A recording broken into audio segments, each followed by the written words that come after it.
ಸುತ್ತ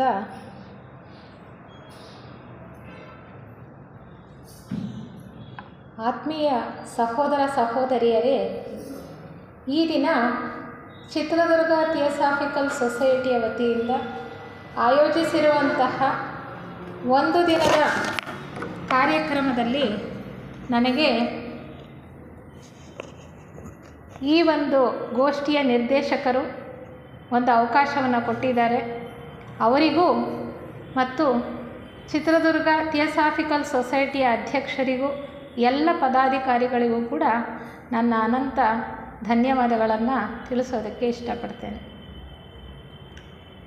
ಈಗ ನನ್ನ ಪಾಲಿಗೆ ಬಂದಿರತಕ್ಕಂತಹ ವಿಷಯ ಪ್ರಾಣಾಯಾಮ ಮತ್ತು ಪ್ರತ್ಯಾಹಾರ.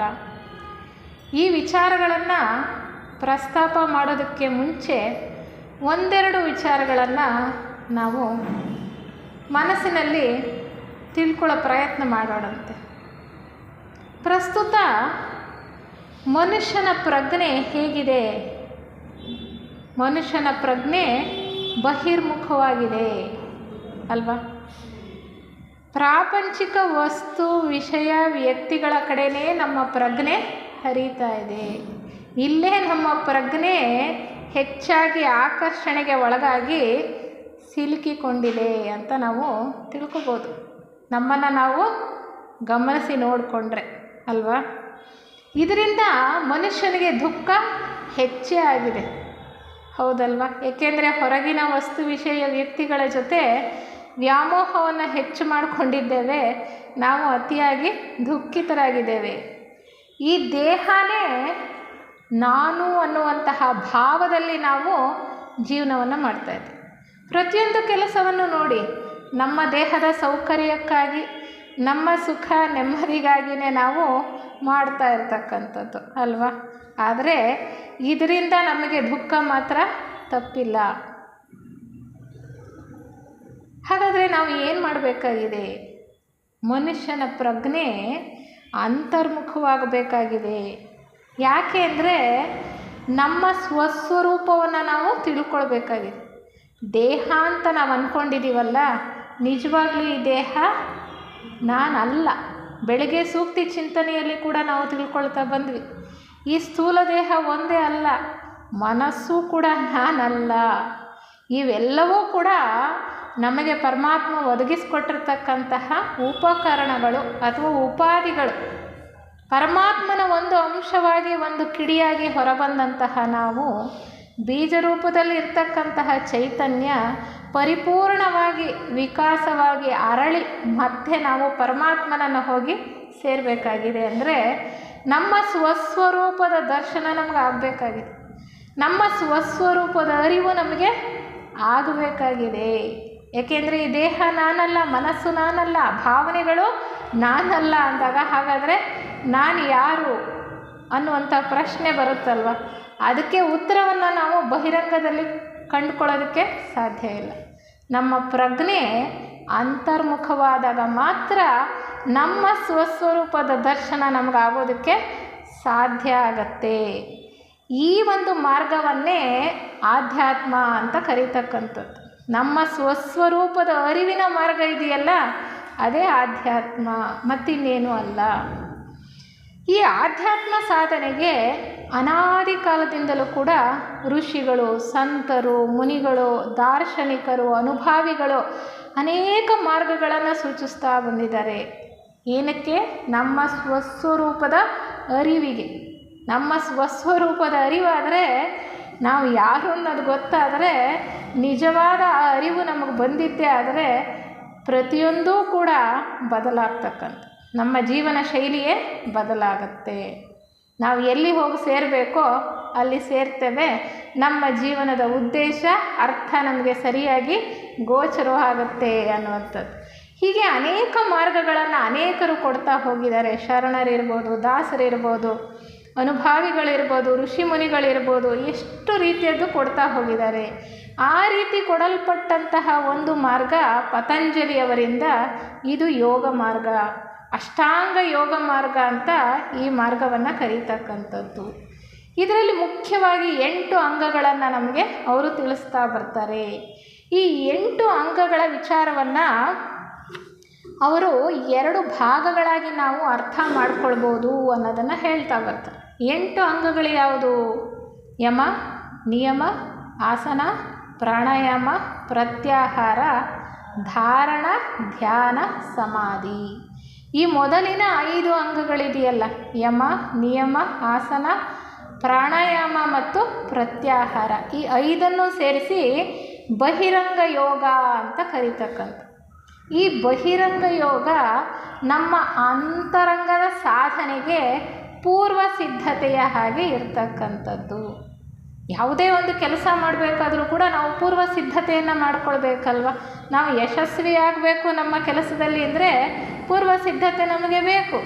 ಹಾಗೆ ಈ ಯೋಗ ಮಾರ್ಗದಲ್ಲಿ ನಾವು ನಮ್ಮ ಉನ್ನತಿಯನ್ನು, ಯಶಸ್ಸನ್ನು ಸಾಧಿಸಬೇಕು ಅಂದರೆ ಪ್ರಾರಂಭದಿಂದ ನಾವು ಶುರು ಮಾಡಬೇಕಾಗತ್ತೆ. ಯಮ, ನಿಯಮ, ಆಸನ, ಪ್ರಾಣಾಯಾಮ, ಪ್ರತ್ಯಾಹಾರಗಳ ಬಗ್ಗೆ ತಿಳ್ಕೊಳ್ತಾ ಹೋದರೆ ಮಾತ್ರ ಅಂತರಂಗ ಯೋಗದ ಸಾಧನೆ, ಅಂತರಂಗದ ಯೋಗ ಸಾಧನೆ ಅಂದರೆ ಧಾರಣ, ಧ್ಯಾನ, ಸಮಾಧಿ ಸ್ಥಿತಿಗಳನ್ನು ಅರ್ಥಕೊಳ್ಳೋದಕ್ಕೆ ಸಾಧ್ಯ ಅನ್ನುವಂತಹ ಒಂದು ರೀತಿಯಲ್ಲಿ ಅವರು ಬಹಳ ವ್ಯವಸ್ಥಿತವಾಗಿ ಒಂದು ಅನುಕ್ರಮದಲ್ಲಿ ನಮಗೆ ಕೊಡ್ತಾ ಹೋಗ್ತಾರೆ. ಪತಂಜಲಿ ಋಷಿಗಳು 196 ಸೂತ್ರಗಳಲ್ಲಿ ಈ 8 ಅಂಗಗಳಲ್ಲಿ ಇರ್ತಕ್ಕಂತಹ ವಿಚಾರವನ್ನು ಅಥವಾ ಈ ಅಷ್ಟಾಂಗ ಯೋಗದ ವಿಚಾರವನ್ನು ಬಹಳ ಸಂಕ್ಷಿಪ್ತವಾಗಿ ಅಡಗಿಸಿಟ್ಟಿದ್ದಾರೆ. ಸೂತ್ರಗಳು ಅಂದರೆ ಒಂದೊಂದೇ ವಾಕ್ಯಗಳಿರ್ತಕ್ಕಂಥದ್ದು, ಅದರಲ್ಲಿ ಅಗಾಧವಾದಂತಹ ಅರ್ಥ ಇರುತ್ತೆ. ಅದನ್ನು ಬಹಳ ವೈಜ್ಞಾನಿಕವಾಗಿ ನಮ್ಮ ಥಿಯೋಸಾಫಿಕಲ್ ಸೊಸೈಟಿಯ ಹಿರಿಯ ಸದಸ್ಯರಾಗಿದ್ದಂತಹ ಐಕೆ ಥೈಮಿನಿಯವರು ಬಹಳ ಚೆನ್ನಾಗಿ ವ್ಯಾಖ್ಯಾನವನ್ನು ಮಾಡಿದ್ದಾರೆ. ಅದನ್ನು ಯೋಗ ವಿಜ್ಞಾನ ಅನ್ನುವಂತಹ ಒಂದು ಪುಸ್ತಕದಲ್ಲಿ, ಸೈನ್ಸ್ ಆಫ್ ಯೋಗ ಅಂತ ವೈಜ್ಞಾನಿಕವಾಗಿ ಬಹಳ ತರ್ಕಬದ್ಧವಾಗಿ ತಾಂತ್ರಿಕ ಕ್ರಿಯಾಯೋಗಗಳಾಗಿ ಈ ಸಾಧನಾ ಮಾರ್ಗ ಇದೆಯಲ್ಲ, ಈ ಪತಂಜಲಿ ಯೋಗ ಮಾರ್ಗ ಇದೆಯಲ್ಲ, ಅದನ್ನು ಪ್ರತಿಪಾದಿಸಲಾಗಿದೆ. ಹೇಗೆ? ವೈಜ್ಞಾನಿಕವಾಗಿ, ತರ್ಕಬದ್ಧವಾಗಿ, ತಾಂತ್ರಿಕ ಕ್ರಿಯಾಯೋಗವಾಗಿ ಈ ಒಂದು ಮಾರ್ಗವನ್ನು ಪ್ರತಿಪಾದಿಸಲಾಗಿದೆ. ಇದನ್ನು ಹಾಗಾದರೆ ಪ್ರಯೋಗಗಳ ಮೂಲಕ ಪ್ರದರ್ಶನ ಮಾಡೋಕ್ಕಾಗತ್ತಾ ಅಥವಾ ಇದನ್ನು ಸಾದರಪಡಿಸೋದಕ್ಕಾಗತ್ತಾ ಯೋಗದ ವಿಷಯಗಳನ್ನು ಅಂದರೆ ಖಂಡಿತ ಸಾಧ್ಯ ಇಲ್ಲ. ಏಕೆಂದರೆ ಆಧ್ಯಾತ್ಮ ಅನ್ನೋದು ಹಾಗೆ, ಇದನ್ನು ನಾವು ನಂಬಿ ನೋಡಬೇಕು, ನೋಡಿ ನಂಬುವಂಥದ್ದು ಅಲ್ಲ. ವಿಜ್ಞಾನ ನೋಡಿ ನಂಬತಕ್ಕಂಥದ್ದು, ಆಧ್ಯಾತ್ಮ ನಂಬಿ ನೋಡ್ತಕ್ಕಂಥದ್ದು ಅಲ್ಲದೆ ನಮ್ಮ ಅಂತರ್ದೃಷ್ಟಿ ವಿಶಾಲವಾದಾಗ, ನಮ್ಮ ಅಂತರ್ದೃಷ್ಟಿ ತೆರೆದಾಗ ಆ ಒಳಗಡೆ ಇರ್ತಕ್ಕಂತಹ ವಿಚಾರಗಳು ನಮಗೆ ಗೋಚರವಾಗೋದಕ್ಕೆ ಸಾಧ್ಯ. ಅದಕ್ಕೆ ಹೇಳ್ತಾರೆ ಈ ಯೋಗ ವಿಜ್ಞಾನ ಅನ್ನೋದಿದೆಯಲ್ಲ, ಇದು ಉನ್ನತ ಜೀವನದ ಶಾಶ್ವತ ನಿಯಮಗಳ ಮೇಲೆ ಆಧಾರಿತವಾಗಿದೆ. ಉನ್ನತ ಜೀವನದ ಶಾಶ್ವತ ನಿಯಮಗಳ ಮೇಲೆ ಆಧಾರಿತವಾಗಿದೆ. ಇದನ್ನು ನಾವು ಅಂತರ್ದೃಷ್ಟಿಯಿಂದ ನಮ್ಮ ಪ್ರಜ್ಞೆಯನ್ನು ಅಂತರ್ಮುಖ ಮಾಡಿಕೊಳ್ಳೋದ್ರ ಮೂಲಕ ನಮ್ಮ ಅರಿವಿಗೆ ತಂದುಕೊಳ್ಬಹುದೇ ಹೊರತು ಮೇಧಾಶಕ್ತಿಯಿಂದ ನಾವು ತಿಳ್ಕೊಳ್ಳೋದಕ್ಕೆ ಸಾಧ್ಯ ಇಲ್ಲ ಅನ್ನುವಂತಹ ವಿಚಾರವನ್ನು ನಾವು ಮೊಟ್ಟ ಮೊದಲು ಗಮನಿಸಬೇಕಾಗಿದೆ. ಈ ಯೋಗ ಮಾರ್ಗದಲ್ಲಿ ಪತಂಜಲಿಯವರ ಸೂತ್ರಗಳಿದೆಯಲ್ಲ, ಇವು ಬಹಳ ಸಪ್ರಮಾಣ ಮತ್ತು ಉಪಯೋಗಕರವಾಗಿವೆ. ಈ ಮಾರ್ಗದಲ್ಲಿ ಹೇಳಿರ್ತಕ್ಕಂತಹ ಬಹಿರಂಗ ಯೋಗದ 3 ಅಂಶಗಳನ್ನು ನಾವೀಗಾಗಲೇ ಮೊದಲನೆಯ ಉಪನ್ಯಾಸದಲ್ಲಿ ತಿಳ್ಕೊಳ್ತಾ ಬಂದ್ವಿ. ಯಮ, ನಿಯಮ ಮತ್ತು ಆಸನದ ಬಗ್ಗೆ. ಇವು ಪೂರ್ವ ಸಿದ್ಧತೆಯ ಮೊಟ್ಟ ಮೊದಲ 3 ಅಂಶಗಳು. ನಮ್ಮ ಸಹೋದರರು ಹೇಳ್ತಾ ಇದ್ರು, ಆಧ್ಯಾತ್ಮಿಕ ಸೌಧವನ್ನು ಕಟ್ಟಬೇಕಾದ್ರೆ ಮೊದಲು ನಾವು ಒಳ್ಳೆಯ ತಳಪಾಯ ಹಾಕಬೇಕು. ಯಾವ ರೀತಿಯ ತಳಪಾಯ? ನೈತಿಕ ಮೌಲ್ಯಗಳ ತಳಪಾಯ. ಯಮ ನಿಯಮಗಳು ಮತ್ತೇನೂ ಅಲ್ಲ, ನೈತಿಕ ಮೌಲ್ಯಗಳು. ಅವೇ ಶಾಶ್ವತ ಜೀವನದ ನಿಯಮಗಳು. ಶಾಶ್ವತ ಜೀವನದ ನಿಯಮಗಳು ಅಂದರೆ ಮತ್ತೇನೂ ಅಲ್ಲ, ಯಮ ನಿಯಮಗಳು. ಯಮದಲ್ಲಿ 5 ಅಂಶಗಳು, ನಿಯಮದಲ್ಲಿ 5 ಅಂಶಗಳನ್ನು ನಾವು ಇದುವರೆಗೆ ಉಪನ್ಯಾಸದಲ್ಲಿ ಚೆನ್ನಾಗಿ ತಿಳ್ಕೊಳ್ತಾ ಬಂದ್ವಿ. ಭಾವನಾತ್ಮಕ ತೊಳಲಾಟವನ್ನು ಈ ಯಮ ನಿಯಮಗಳು ನಮಗೆ ಕಡಿಮೆ ಮಾಡಿಕೊಳ್ಳೋದಕ್ಕೆ ಸಹಾಯ ಮಾಡುತ್ತವೆ. ಅದಕ್ಕೆ ಅವ್ರು ಹೇಳೋದು ಭಾವನಾತ್ಮಕ ತೊಳಲಾಟಗಳು. ಬಾಹ್ಯದಲ್ಲಿ ನಮಗೆ ಏನೇನು ತೊಳಲಾಟಗಳಾಗ್ತಾ ಇದೆ ಪ್ರತಿನಿತ್ಯದ ಜೀವನದಲ್ಲಿ, ಅದನ್ನು ನಾವು ಕಡಿಮೆ ಮಾಡಿಕೊಳ್ಬೇಕು ಅಂದರೆ ಯಮ ನಿಯಮಗಳನ್ನು ನಾವು ಪಾಲಿಸಬೇಕಾಗಿದೆ. ಅದು ಬಹಳ ಮುಖ್ಯ. ಯಾಕೆಂದರೆ ಪತಂಜಲಿಯವರ ಈ ಯೋಗ ಸೂತ್ರಗಳಲ್ಲಿ ಬಹಳ ಮುಖ್ಯವಾಗಿರ್ತಕ್ಕಂಥ ಸೂತ್ರ ಯಾವುದಪ್ಪ ಅಂದರೆ ಯೋಗ ಚಿತ್ತವೃತ್ತಿ ನಿರೋಧ. ಪ್ರತಿಯೊಂದು ಬರ್ತಕ್ಕಂಥದ್ದು ಮನಸ್ಸಿನ ಒಂದು ಆಟವೇ. ಪ್ರತಿಯೊಂದು ಮನಸ್ಸನ್ನು ಯಾವಾಗ ನಾವು ಸ್ತಬ್ಧ ಮಾಡೋದಕ್ಕೆ ಸಾಧ್ಯವಾಗುತ್ತೋ, ಮನಸ್ಸಿನ ಗದ್ದಲ ಯಾವಾಗ ನಿಲ್ಲುತ್ತೋ, ಆಗ ಮಾತ್ರ ನಮಗೆ ನಮ್ಮ ಒಳಗಡೆ ಪ್ರಜ್ಞೆ ಜಾಗೃತವಾಗತ್ತೆ, ನಮ್ಮ ಸ್ವಸ್ವರೂಪದ ದರ್ಶನ ಆಗೋದಕ್ಕೆ ಸಾಧ್ಯವಾಗತ್ತೆ. ಮನಸ್ಸಿನ ತೊಳಲಾಟ ಹೊರಗಿನ ಬಾಹ್ಯದಲ್ಲಿರ್ತಕ್ಕಂತಹ ಅನೇಕ ಅಂಶಗಳಿಂದ ನಮಗಾಗತ್ತಲ್ವ, ಅವುಗಳನ್ನೇ ಹೇಗೆ ನಾವು ಸರಿಪಡಿಸ್ಕೊಳ್ಬೋದು ಅನ್ನೋದೇ ನಾವು ಯಮ ನಿಯಮಗಳಲ್ಲಿ ತಿಳ್ಕೊಂಡಿದ್ದಂಥದ್ದು. ಹೊರಗಿನ ಬಾಹ್ಯದ ಜಂಜಾಟಗಳಲ್ಲಿ ಅಲ್ವಾ, ಮುಖ್ಯವಾಗಿ ಭಾವನಾತ್ಮಕವಾಗಿರ್ತಕ್ಕಂಥ ತೊಳಲಾಟಗಳು. ನಮ್ಮ ರಾಗಭಾವಗಳು ಯಾವಾಗ ಉದ್ರೇಕಕ್ಕೆ ಒಳಗಾಗತ್ತೆ, ಯಾವಾಗ ನಮ್ಮ ಮನಸ್ಸನ್ನು ಕದಲಿಸುತ್ತವೆ, ವಿಚಲಿತವನ್ನಾಗಿ ಮಾಡುತ್ತೆ ಅನ್ನೋ ಅಂಶಗಳು ನಮಗೆ ಯಮನಿಯಮಗಳಲ್ಲಿ ತಿಳಿತಾ ಬಂತು. ಯಾವಾಗ ನಾವು ಯಮನಿಯಮಗಳನ್ನು ನಾವು ಪಾಲಿಸ್ತಾ ಬರ್ತೀವೋ ಆಗ ನಮ್ಮ ರಾಗಭಾವಗಳ ಉದ್ರೇಕ ಇದೆಯಲ್ಲ ಅದು ಕಡಿಮೆ ಆಗುತ್ತಾ ಹೋಗುತ್ತೆ. ಮನುಷ್ಯನಿಗೆ ಸ್ಥೂಲ ಶರೀರ ಇದೆ ಅಲ್ವಾ, ಇವೆಲ್ಲ ಉಪಾಧಿಗಳೇ. ರಾಗಭಾವಗಳು ಇದೆ, ಮನಸ್ಸು ಇದೆ. ಬರೀ ರಾಗಭಾವಗಳ ತೊಳಲಾಟ ಸ್ವಲ್ಪ ಕಡಿಮೆ ಆದರೆ ಸಾಕಾಗಲ್ಲ. ನಮ್ಮ ಶರೀರ, ಸ್ಥೂಲ ಶರೀರ ಇದೆಯಲ್ಲ, ಇದು ಕೂಡ ಸ್ಥಿರವಾಗಬೇಕು. ಈ ಸ್ಥೂಲ ಶರೀರದಿಂದ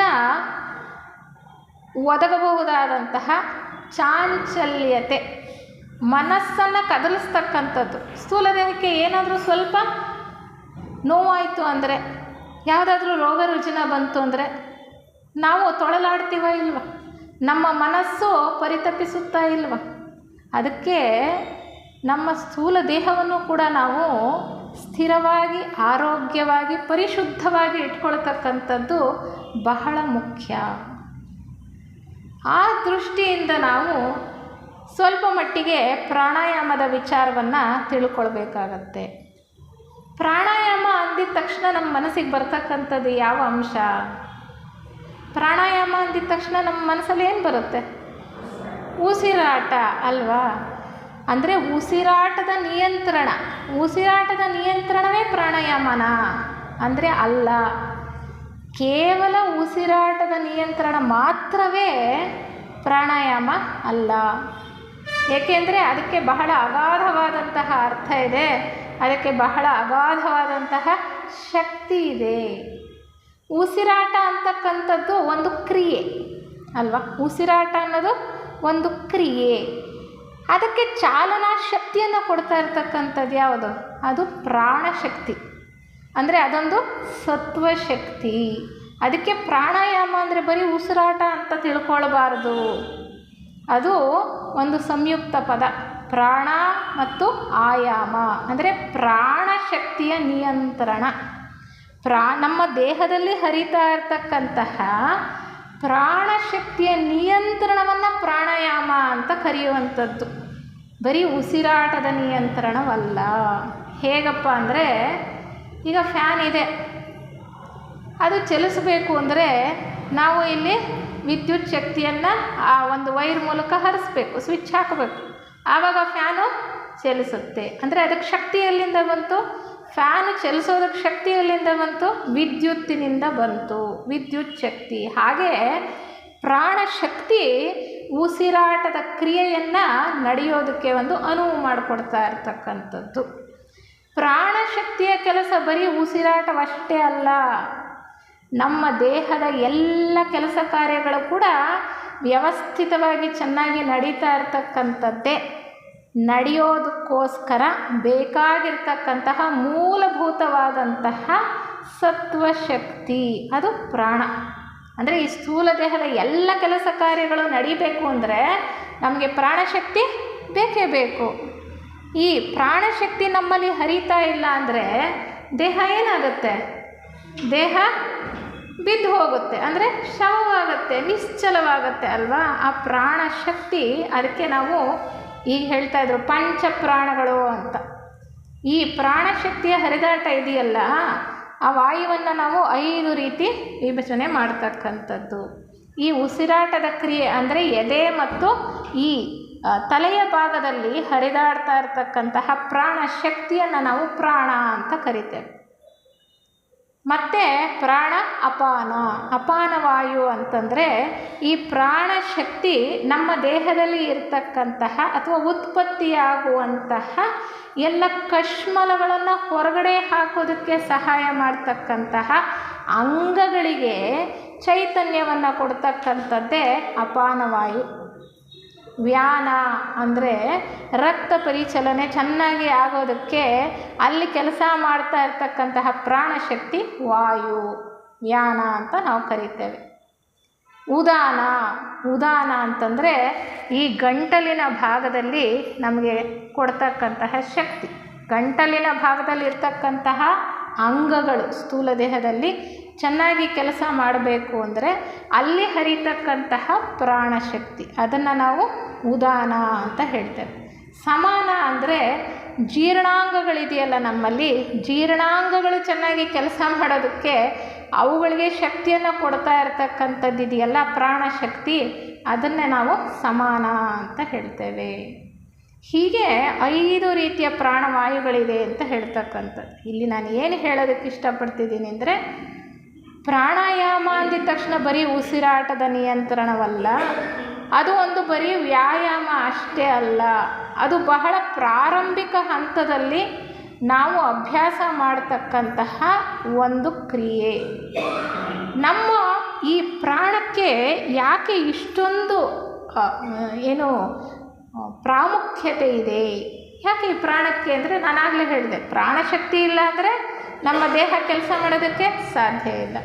ಬರೀ ದೇಹಕ್ಕೆ ಚೈತನ್ಯವನ್ನು ಕೊಡ್ತಕ್ಕಂಥದ್ದು ಮಾತ್ರ ನಮ್ಮ ಪ್ರಾಣಶಕ್ತಿಯ ಕೆಲಸ ಅಂದರೆ ಅದಷ್ಟೇ ಅಲ್ಲ. ಪ್ರಾಣಕ್ಕೂ ಮನಸ್ಸಿಗೂ ಒಂದು ನಿಕಟ ಸಂಬಂಧ ಇದೆ. ಪ್ರಾಣಕ್ಕೂ ಮನಸ್ಸಿಗೂ ಒಂದು ನಿಕಟವಾದಂತಹ ಸಂಬಂಧ ಇದೆ. ಈ ಪ್ರಾಣಶಕ್ತಿ ಯಾವಾಗ ನಿಧಾನವಾಗಿ ನಮ್ಮಲ್ಲಿ ಹರಿತಾ ಇರುತ್ತೋ, ದೇಹದಲ್ಲಿ ಎಲ್ಲ ಕಡೆ ಸಮನಾಗಿ ಹರಿತಾ ಇರುತ್ತೋ, ಆಗ ದೇಹ ಸುಸ್ಥಿರವಾಗಿರುತ್ತೆ, ಅಲ್ಲದಲ್ಲೇ ನಮ್ಮ ಮನಸ್ಸು ಪ್ರಶಾಂತವಾಗಿರುತ್ತೆ, ನಮ್ಮ ಉದ್ವೇಗಗಳು ಕಡಿಮೆ ಆಗುತ್ತೆ. ಅದಕ್ಕೆ ಹೇಳ್ತಾರೆ ವೈದ್ಯರು, ನೀವು ಪ್ರಾಣಾಯಾಮವನ್ನು ಅಭ್ಯಾಸ ಮಾಡಿ ಅಂತ. ಅಂದರೆ ದೀರ್ಘವಾದ ಉಸಿರಾಟವನ್ನು ಮಾಡಿ, ಆದರೆ ದೀರ್ಘವಾದ ಉಸಿರಾಟ ಮಾತ್ರನೇ ಪ್ರಾಣಾಯಾಮ ಅಲ್ಲ. ಅದನ್ನು ನಾವು ಚೆನ್ನಾಗಿ ತಿಳ್ಕೊ. ಆರೋಗ್ಯದ ದೃಷ್ಟಿಯಿಂದ ನಮ್ಮ ಸ್ಥೂಲ ಶರೀರದ ಆರೋಗ್ಯವನ್ನು ಸ್ವಲ್ಪ ಮಟ್ಟಿಗೆ ಸುಸ್ಥಿರವಾಗಿ ಇಟ್ಟುಕೊಳ್ತಕ್ಕಂತಹ ದೃಷ್ಟಿಯಿಂದ ದೀರ್ಘವಾದಂತಹ ಉಸಿರಾಟ ಬಹಳ ಮುಖ್ಯ. ಆದರೆ ಪ್ರಾಣಾಯಾಮದಲ್ಲಿ ಅನೇಕ ವಿಧಾನಗಳಿವೆ. ಅದು ಪ್ರಾಣಾಯಾಮ ಅಷ್ಟೇ ಅಲ್ಲ, ಮುಖ್ಯವಾಗಿ ಅದು ಮನಸ್ಸನ್ನು ಸುಸ್ಥಿತಿಯಲ್ಲಿ ಇಡ್ತಕ್ಕಂತಹ ಒಂದು ಕ್ರಿಯೆ ಅನ್ನುವಂಥದ್ದು ಕೂಡ ನಾವು ಚೆನ್ನಾಗಿ ಅರ್ಥ ಮಾಡಿಕೊಳ್ಬೇಕಾಗಿದೆ. ಈ ಪ್ರಾಣಾಯಾಮ ಅಂತಕ್ಕಂಥದ್ದು ಉಸಿರಾಟದ ನಿಯಂತ್ರಣ ಅಲ್ಲ ಅಂತ ನಾನಾಗಲೇ ಹೇಳಿದೆ. ಹಾಗಾದರೆ ಇದು ಏನು? ಪ್ರಾಣಶಕ್ತಿಯ ನಿಯಂತ್ರಣ. ಇದು ಉಸಿರಾಟದ ನಿಯಂತ್ರಣ ಅಲ್ಲ, ಪ್ರಾಣಶಕ್ತಿಯ ನಿಯಂತ್ರಣ. ದೇಹದಲ್ಲಿ ಹರಿತಾ ಇರ್ತಕ್ಕಂಥ ಪ್ರಾಣಶಕ್ತಿಯನ್ನು ನಿಯಂತ್ರಿಸ್ಬೋದು. ಅದನ್ನು ನಿಜವಾಗ್ಲೂ ಪ್ರಾಣಾಯಾಮ ಅಂತ ಕರೀತಕ್ಕಂಥದ್ದು. ಅದಕ್ಕೆ ಇದನ್ನು ಯಾರೂ ತಮಾಷೆಗೋಸ್ಕರ ಮಾಡಬಾರ್ದು. ಹೇಗೆ ಅಂದರೆ ಹಾಗೆ ಮಾಡಬಾರ್ದು, ಯಾವಾಗ ಅಂದರೆ ಅವಾಗ ಮಾಡಬಾರ್ದು. ಅದಕ್ಕೆ ಕೂಡ ನೀತಿ ನಿಯಮಗಳಿದೆ. ಮತ್ತು ಸರಿಯಾದ ಪ್ರಾಣಾಯಾಮ ಕ್ರಮವನ್ನು ನಾವು ಯೋಗಿಗಳಿಂದ, ಅದನ್ನು ಚೆನ್ನಾಗಿ ಅಭ್ಯಾಸ ಮಾಡಿರೋರಿಂದ, ಯೋಗ ಸಾಧಕರಿಂದ ನಾವು ವ್ಯವಸ್ಥಿತವಾಗಿ ಕಲಿತ್ಕೊಂಡು ಮಾಡಬೇಕಾಗಿದೆ. ಯಾಕೆ ಅಂದರೆ ಈ ನಮ್ಮ ಒಳಗಡೆ ಹರಿತಾ ಇರತಕ್ಕಂತಹ ಪ್ರಾಣಶಕ್ತಿಯ ನಿಯಂತ್ರಣದಿಂದ ಒಬ್ಬ ವ್ಯಕ್ತಿ ಅತೀಂದ್ರಿಯ ಶಕ್ತಿಗಳನ್ನು ಪಡ್ಕೊಳ್ಬೋದು. ಅತೀಂದ್ರಿಯ ಶಕ್ತಿಗಳು ಅಂದರೆ ಪವಾಡ ಪುರುಷರು ಮಾಡ್ತಕ್ಕಂತಹ ಅನೇಕ ವಿಸ್ಮಯಗಳನ್ನು ನಾವು ನೋಡ್ತೀವಲ್ಲ, ಅವೆಲ್ಲವನ್ನೂ ಕೂಡ ನಮಗೆ ಪಡ್ಕೊಳ್ಳೋದಕ್ಕೆ ಸಾಧ್ಯ ಇದೆ ಪ್ರಾಣಶಕ್ತಿಯ ನಿಯಂತ್ರಣದಿಂದ. ಅಂದರೆ ಸಿದ್ಧಿಗಳು ಅಂತ ನಾವೇನು ಹೇಳ್ತೀವಲ್ಲ ಅವುಗಳನ್ನು ಪಡ್ಕೊಳ್ಳೋಕ್ಕೆ ಸಾಧ್ಯ ಇದೆ ಪ್ರಾಣಾಯಾಮದ, ಅಂದರೆ ಈ ಪ್ರಾಣಶಕ್ತಿಯ ನಿಯಂತ್ರಣದಿಂದ. ಆಧ್ಯಾತ್ಮ ಪ್ರಗತಿಯನ್ನು ಕೂಡ ನಾವು ಹೆಚ್ಚಿಸ್ಕೊಳ್ಬೋದಾಗಿದೆ. ಆದ್ದರಿಂದ ಇದನ್ನು ಬಹಳ ಗಂಭೀರವಾಗಿ ಪರಿಗಣಿಸಬೇಕು. ಪ್ರಾಣಾಯಾಮ ಅನ್ನೋದನ್ನು ಗಂಭೀರವಾಗಿ ಪರಿಗಣಿಸಬೇಕು. ಹೇಗಂದರೆ ಹಾಗೆ ಮಾಡ್ತಕ್ಕಂತಹ ಒಂದು ಕ್ರಿಯೆ ಅಲ್ಲ.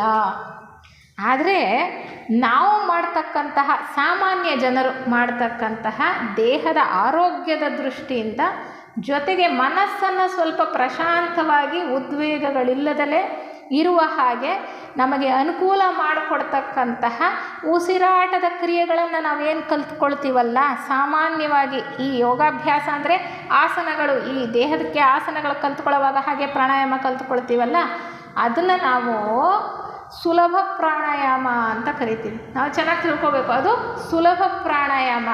ಅದನ್ನು ನಾವು ಯಾವುದೇ ಅಪಾಯ ಇಲ್ಲದಲೇ ಮಾಡಬಹುದು. ಆದರೆ ನಾವು ನಿಜವಾದ ಪ್ರಾಣಾಯಾಮದಲ್ಲಿ ಅನೇಕ ಅನುಕೂಲಗಳಿದೆಯಲ್ಲ, ಅವುಗಳನ್ನು ಪಡ್ಕೊಳ್ಬೇಕು ಅಂದರೆ ಒಬ್ಬ ಯೋಗ ಸಾಧಕ ಅದನ್ನು ಸರಿಯಾದ ರೀತಿಯಲ್ಲಿ ಅಭ್ಯಾಸ ಮಾಡಬೇಕು. ಅದು ಭಾಳ ಮುಖ್ಯವಾಗುತ್ತೆ. ಈ ಪ್ರಾಣಾಯಾಮದಲ್ಲಿ, ಸುಲಭ ಪ್ರಾಣಾಯಾಮದಲ್ಲಿ ಅನೇಕ ವಿಧಾನಗಳಿವೆ.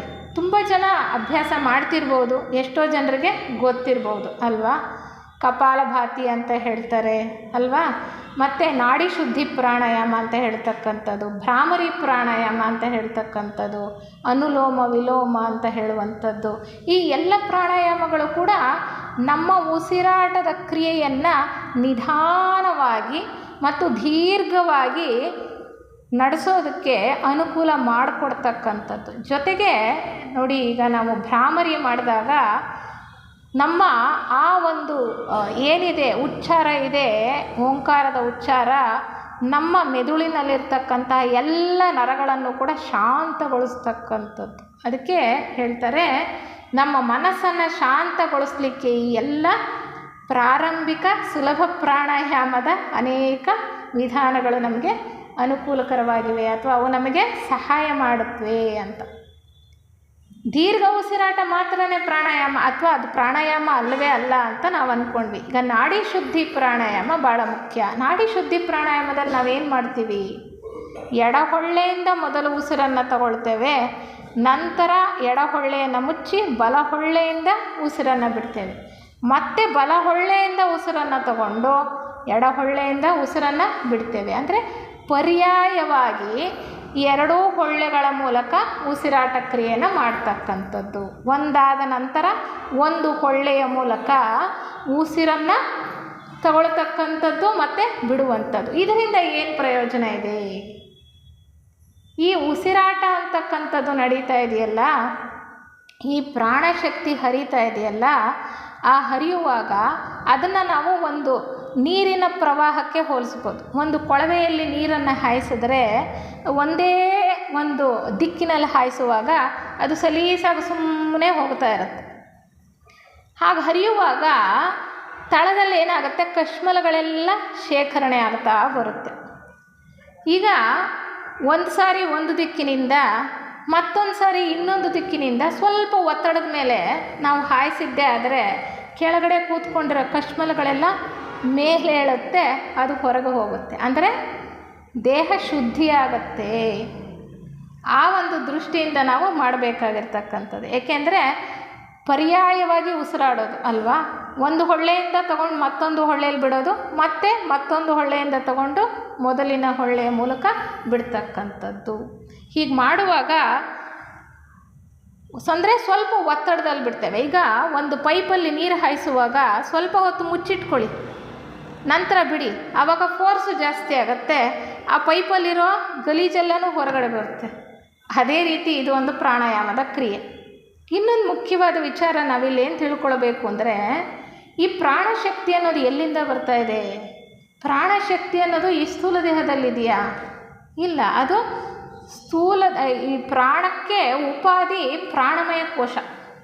ಪ್ರಾಣಕ್ಕೆ ಉಪಾಧಿ ಪ್ರಾಣಮಯ ಕೋಶ. ಅದು ಮನುಷ್ಯನಿಗೆ ಇರತಕ್ಕಂತಹ ಸೂಕ್ಷ್ಮ ದೇಹ, ಕಣ್ಣಿಗೆ ಕಾಣಿಸೋದಿಲ್ಲ. ಈ ಸ್ಥೂಲ ದೇಹದ ಆಕಾರದಲ್ಲೇ ಇರುವಂಥದ್ದು ಸೂಕ್ಷ್ಮ ತತ್ವಗಳಿಂದ ಆಗಿರ್ತಕ್ಕಂಥದ್ದು. ನಾವು ನಮ್ಮ ಥಿಯಾಸಫಿ ವಾಂಗ್ಮಯದಲ್ಲಿ ಚೆನ್ನಾಗಿ ತಿಳ್ಕೊಂಡಿದ್ದೇವೆ. ಪ್ರತಿಯೊಂದು ಲೋಕದಲ್ಲೂ ಕೂಡ 7 ಉಪಲೋಕಗಳಿವೆ. ಆ 7 ಉಪಲೋಕಗಳು ಕೂಡ 7 ಉಪಲೋಕದ ತತ್ವಗಳಿಂದ ಮಾಡಲ್ಪಟ್ಟಿವೆ. ಈ ಸ್ಥೂಲ ದೇಹವನ್ನು ಅನ್ನಮಯ ಕೋಶ ಅಂದರೆ ಕೆಳಗಿನ 4 ಉಪತತ್ವಗಳಿಂದ 3 ಉಪತತ್ವಗಳಿಂದ ನಮ್ಮ ಅನ್ನಮಯ ಕೋಶ ಆಗಿದೆ. ಅಂದರೆ ಘನ, ದ್ರವ, ಅನಿಲ.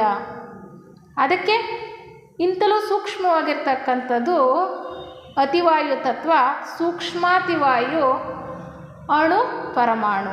ಈ 4 ಅತಿವಾಯು ತತ್ವಗಳಿಂದ ಆಗಿರ್ತಕ್ಕಂಥದ್ದು ನಮ್ಮ ಪ್ರಾಣಮಯ ಕೋಶ. ಅತಿವಾಯು ತತ್ವಗಳಿಂದ ಆಗಿರೋದು ಪ್ರಾಣಮಯ ಕೋಶ. ಈ ಪ್ರಾಣಮಯ ಕೋಶ ಸ್ಥೂಲ ದೇಹಕ್ಕೆ ನೆರಳಿನ ಹಾಗಿದೆ. ಅದೇ ರೀತಿ ಇದೆ. ಅಲ್ಲಿ ಅನೇಕ ನಾಡಿಗಳಿವೆ. ನಾಡಿಗಳು ಅಂದರೆ ಅಲ್ಲಿ ಪ್ರಾಣಶಕ್ತಿ ಹರಿತಕ್ಕಂತಹ ಕೊಳವೆಗಳು ಅಂತ ನಾವು ತಿಳ್ಕೊಳ್ಬೋದು. 72,000 ನಾಡಿಗಳಿವೆ ಅಂತ ಹೇಳ್ತಾರೆ. ಆ ನಾಡಿಗಳ ಮೂಲಕ ಪ್ರಾಣಶಕ್ತಿ ಚೆನ್ನಾಗಿ ಹರಿಬೇಕು. ಮುಖ್ಯವಾಗಿರ್ತಕ್ಕಂತಹ 7 ಚಕ್ರಗಳಿವೆ. ಈ ಚಕ್ರಗಳು ಪ್ರಾಣಶಕ್ತಿಯ ಕೇಂದ್ರಗಳು ಅಂತ ಹೇಳ್ತಕ್ಕಂಥದ್ದು. ಈ ಪ್ರಾಣಾಯಾಮವನ್ನು ಬಹಳ ವ್ಯವಸ್ಥಿತವಾಗಿ ಮುಂದುವರೆದಂತಹ ಪ್ರಾಣಾಯಾಮದ ಒಂದು ವಿಧಾನಗಳಲ್ಲಿ ಈ ಪ್ರಾಣಶಕ್ತಿಯನ್ನು ನಾವು ಎಲ್ಲಿ ಬೇಕಾದರೂ ಅಲ್ಲಿ ಹರಿಬಿಡ್ತಕ್ಕಂತಹ ಒಂದು ಸಾಮರ್ಥ್ಯವನ್ನು ಗಳಿಸ್ಕೊಳ್ಬಹುದು ಅಂತ ಹೇಳ್ತಾರೆ ಯೋಗಿಗಳು. ಅದಕ್ಕೆ ನಿಜವಾದ ಪ್ರಾಣಾಯಾಮ ಯಾವುದಪ್ಪ ಅಂದರೆ ನಾಡಿ ಶುದ್ಧಿ ಪೂರ್ವ ಸಿದ್ಧತೆಯ ಹಾಗೆ ಸುಲಭ ಪ್ರಾಣಾಯಾಮದಲ್ಲಿ ಬರ್ತಕ್ಕಂಥದ್ದು. ನಿಜವಾದ ಪ್ರಾಣಾಯಾಮ ಅಂದರೆ ಹೇಳ್ತಾರೆ ಅವರು, ಕುಂಭಕವನ್ನು ಅಭ್ಯಾಸ ಮಾಡೋದು ನಿಜವಾದ ಪ್ರಾಣಾಯಾಮ. ಕುಂಭಕ ಅಂದರೆ ಉಸಿರನ್ನು ನಿಲ್ಲಿಸ್ತಕ್ಕಂಥದ್ದು.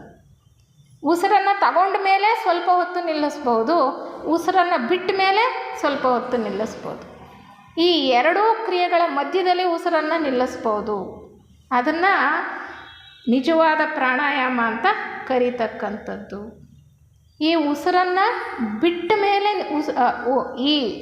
ನಿಶ್ವಾಸ ಅಂತ ಏನು ಹೇಳ್ತೀವಿ, ನಿಶ್ವಾಸದ ನಂತರ ಕೆಲವು ಸೆಕೆಂಡುಗಳ ಕಾಲ ನಾವು ಉಸಿರನ್ನು ನಿಲ್ಲಿಸ್ತಕ್ಕಂಥದ್ದು ಬಾಹ್ಯ ಕುಂಭಕ ಅಂತ ಹೇಳ್ತಕ್ಕಂಥ.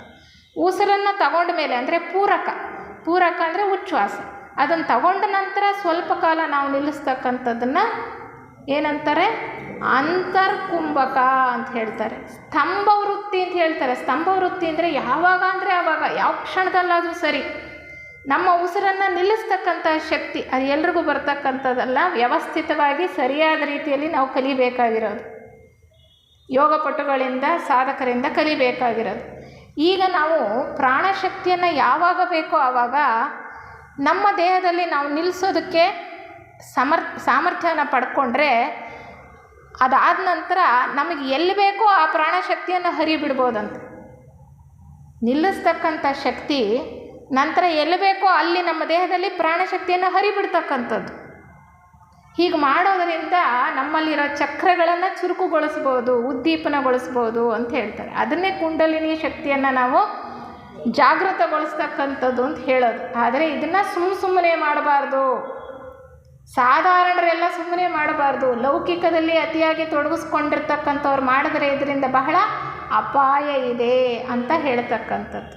ಯಾಕೆ ಅಂದರೆ ನಮ್ಮ ನೈತಿಕ ಚಟುವಟಿಕೆಗಳಿದೆಯಲ್ಲ, ನಮ್ಮ ದಿನನಿತ್ಯದ ಕೆಲಸ ಕಾರ್ಯಗಳಿದೆಯಲ್ಲ, ಬಾಹ್ಯದಲ್ಲಿ ತೊಡಗಿಸ್ಕೊಂಡಿರ್ತಕ್ಕಂಥ ನಮ್ಮ ಪ್ರಜ್ಞೆ ಇದೆಯಲ್ಲ, ಅದು ಮೊದಲು ಶುದ್ಧವಾಗಬೇಕು.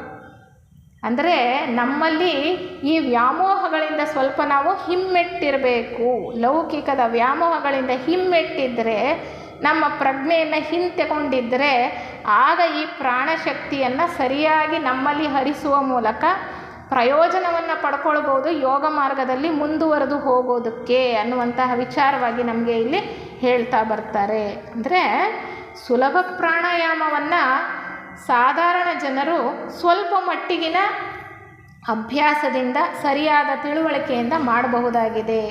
ಆದರೆ ಮುಂದುವರೆದಂತಹ ಪ್ರಾಣಾಯಾಮ ವಿಧಾನಗಳನ್ನು ಬಹಳ ಕರಾರುವಾಕ್ಕಾಗಿ ಚೆನ್ನಾಗಿ ತಿಳಿದುಕೊಂಡಿರ್ತಕ್ಕಂತಹವರ ನಿರ್ದೇಶನದಲ್ಲಿ ಮಾತ್ರ ನಾವು ಅಭ್ಯಾಸ ಮಾಡಬೇಕಾಗಿದೆ ಅನ್ನುವಂತಹ ವಿಚಾರಗಳನ್ನು ನಾವು ಮನಸ್ಸಿನಲ್ಲಿಟ್ಕೊಳ್ಬೇಕು.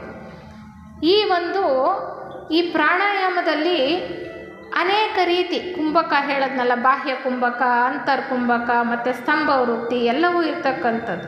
ಅಭ್ಯಾಸ ಮಾಡ್ತಕ್ಕಂತಹ ಸ್ಥಳ ಯಾವುದು ಉಷ್ಣ ಪ್ರದೇಶನ ಶೀತ ಪ್ರದೇಶನ, ಅದಕ್ಕೂ ಅನುಗುಣವಾಗಿ ನಮ್ಮಲ್ಲಿ ಬದಲಾವಣೆಗಳನ್ನು ಮಾಡ್ಕೋಬೇಕಾಗತ್ತೆ ಪ್ರಾಣಾಯಾಮ ವಿಧಾನದಲ್ಲಿ. ಮತ್ತು ನಮ್ಮ ಉಡುಪು, ನಮ್ಮ ಆಹಾರವನ್ನು ಕೂಡ ನಾವು ಬದಲಾಯಿಸ್ಕೋಬೇಕು. ಪ್ರಾಣಾಯಾಮ ನಮ್ಮ ಸ್ಥೂಲ ದೇಹದಿಂದ ಬೇರೆಯಾದಂಥದ್ದಲ್ಲ, ಅದು ಪ್ರಾಣಶಕ್ತಿಯನ್ನು ಕೊಡ್ತಾ ಇರತಕ್ಕಂಥದ್ದು. ಅದರಿಂದ ಪ್ರಯೋಜನವನ್ನು ಪಡ್ಕೊಳ್ಬೇಕು ಅಂದರೆ ನಾವು ಸರಿಯಾದ ರೀತಿಯಲ್ಲಿ ಅದನ್ನು ಉಪಯೋಗ ಮಾಡಿಕೊಳ್ಬೇಕು.